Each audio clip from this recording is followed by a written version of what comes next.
What if the very thing you think is helping you is actually destroying your peace? You replay conversations. You analyze every decision. You imagine worst-case scenarios that haven't even happened yet.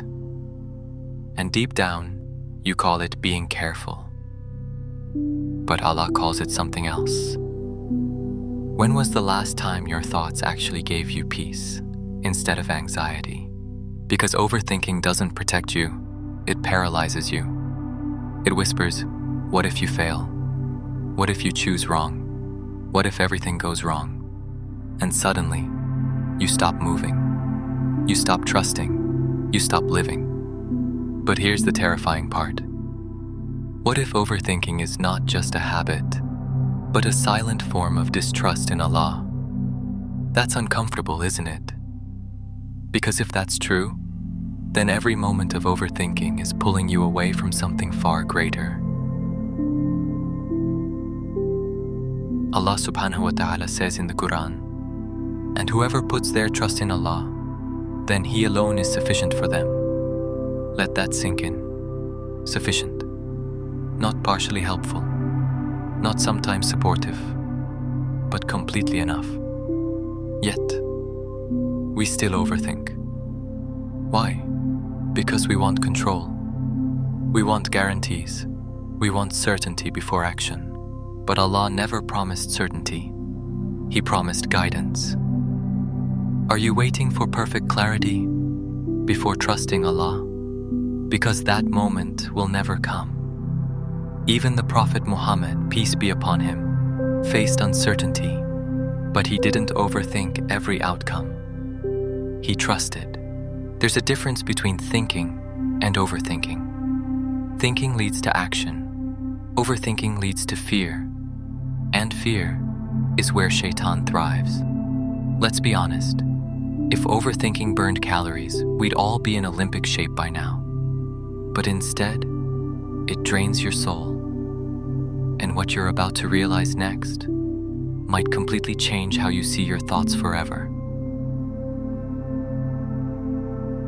Overthinking is not just mental, it's spiritual. It's the battle between your nafs and your tawakkul, trust in Allah. Your nafs says, control everything, but tawakkul says, submit everything. And here's the urgent truth. You cannot do both at the same time. Right now, are you controlling or trusting? Because every time you overthink, you delay decisions, you miss opportunities, you weaken your connection with Allah. And slowly, you start believing that your thinking is more reliable than Allah's plan. That's dangerous, very dangerous. Allah already wrote your risk, provision, your success, your tests. So why are you trying to rewrite what's already perfectly written? It's like refreshing the same page again and again, expecting a different result. But what if the solution isn't more thinking, but less? Here's the shift you need. Stop asking, what if it goes wrong? Start asking, what if Allah has already handled it? Because He has. True peace comes when you accept three things. Allah knows what you don't. Allah controls what you can't. Allah gives what is best, not what is easiest. What would your life look like if you truly believed that? Imagine waking up without anxiety, making decisions without fear, walking forward without hesitation. That's the life of someone who trusts Allah, not blindly, but knowingly. The Prophet Muhammad, peace be upon him, tied his camel and then trusted Allah. So take action, but stop overthinking the outcome, because the outcome was never yours to control. You don't need 1,000 thoughts. You need one solid trust.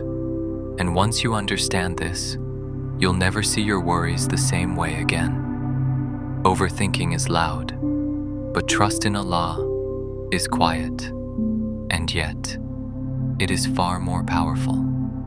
So the next time your mind starts racing, pause, breathe, and remind yourself, Allah is enough for me, because He always was, He always is, and He always will be.